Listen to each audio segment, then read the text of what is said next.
up for review we have a game on the Mad packaging whose name I can pronounce, and that's Wizard's Pet. Let's have a look.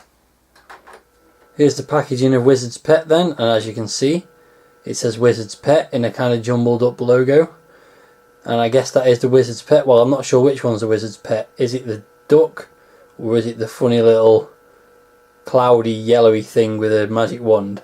Not entirely sure, but anyway, they're both on the front there running down some stairs, and also we've got the Mad logo at the bottom, and the spine is the spine. Moving on, got screenshots, and it looks from the screenshots like the Wizard's Pet was the blobby thing, not the duck ostrich thing. And it says, "You are Obi Gurgle the Wizard's Pet. You're trapped on the fantasy planes. You must get home to Daddy, but your time is running out." Looks to be a platformer from the screenshots. Inside we've got the instructions and a very detailed backstory, which I'm not going to read, but I'll quickly scroll through it. It's got a whole page of backstory there and more. Another half a page there. And finally you get to the gameplay instructions. Glug is testing you, you must get back to him, you must collect a piece of the teleportation spell, etc, etc. When you assemble them all you'll advance onto another place and time. And loading instructions and controls. Joystick import 2. It has got jumping, so it does seem to be some kind of a platformer. And that's pretty much it.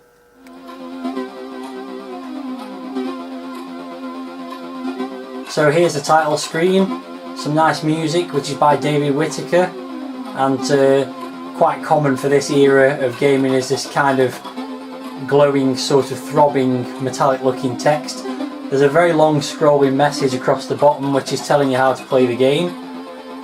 It also shows the high score, which as you can see was achieved by me in a prior game. So this message is one of the longest scrolling messages I've ever seen in a game. It goes on forever.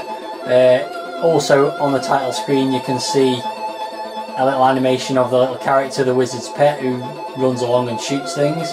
And as you can also see, it says it's by Jason Kendall, the game.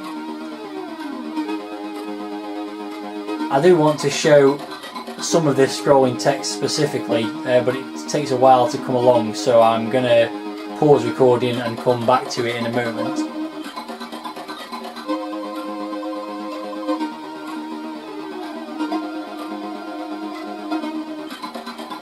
So the thanks goes on and on.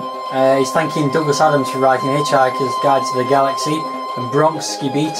This has already been going on for probably 3 or 4 minutes. Mentioning dance music now he's saying hello to his mates in the 6th form it seems, which gives you an idea of how old he was when he wrote this. And now he says he's just seen A Nightmare on Elm Street Part 2, Freddy's Revenge, and Commando.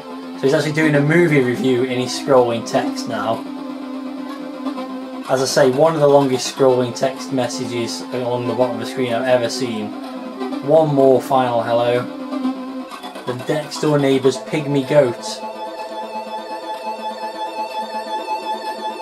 And still there's more thanks to some Commodore 64 musicians and various other people. You get the idea. Basically it goes on and on and on and on. Maybe there's something meaningful at the end, but probably not. Oh, it now draws to an end. As he may start babbling. Okay, right, so there we go. That was all of the message. Let's get on with the game. The game review will probably be shorter than the scrolling message based on how difficult this game is, but let's get going.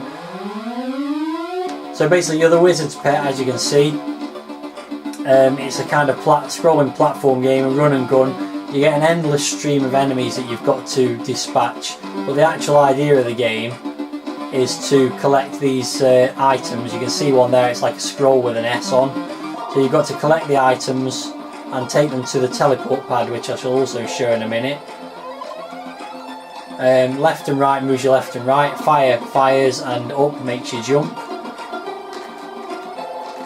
So I'm going to pick up this potion here for starters. You've got basically 1 life and a health bar, which is Hocus.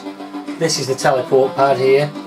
So I've got to try and get to this and drop the 3 items on this level onto him. As you can see, I've already half run out of energy, so there's no chance I'm going to manage it. To jump over these platforms, you have to jump by pushing up and then hold up again to actually make it across the gap, otherwise you fall down the gap and materialise further up the screen. I'm not doing too badly. There you go, see, if you fall through the gap you end up back up here, which is just a nightmare. I've nearly run out of energy already. Oh, it's so annoying. Jumping sometimes works and sometimes doesn't. The collision detection's really bad. It looked like I landed on the platform perfectly fine there, but I didn't, and I've fallen through, and now I'm dead, and that's it, that's game over. Really difficult game. I'll give it another go, just to point out a few other things.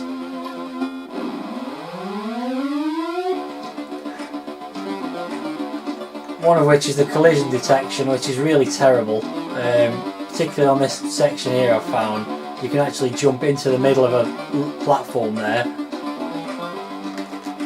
Sometimes you'll land in the middle of a platform there as well. You can see he's not quite standing on it properly.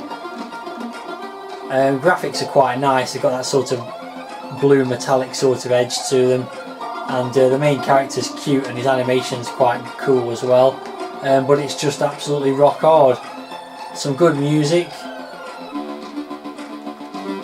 terrible collision detection, nice graphics, bloody awful gameplay. I'm going to try and get to this teleport pad just to demonstrate now. I'll do my best, but another problem with the game is, as you can see, all the enemies come from the direction your character's facing, but as soon as you turn around they come from the other direction, but the ones that were coming from the previous direction are still coming along the screen. There's actually no way to turn around and get them without getting hit by them, so your energy just goes down really quickly. Oh, it's just a nightmare. But basically the idea of the game is there's 3 items to pick up. You can only pick up 1 at a time, and you have to take it to this teleport pad. There's just no way it's possible without losing your energy. You have to be an absolute maniac of a player to be able to do it.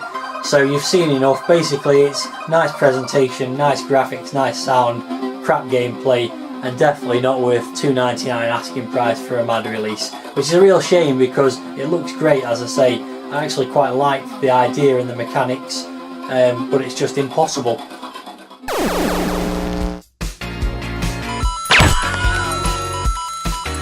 If you only knew the power of the dark side. 2, 1, 0.